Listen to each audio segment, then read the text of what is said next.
big part of professional development is giving workshops. And if you want to be an effective professional developer, one way to improve what you do is to improve your workshops. So we created this course, the Partnership Learning course, about the way we give workshops. It's about beliefs, partnership beliefs.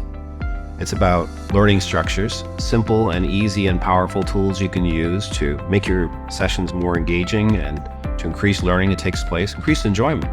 Anybody should learn more about how to design their presentations, how to figure out which learning structures go there, how to deal with difficult participants, how to create a great culture for real learning to take place. And it's grounded in research we did.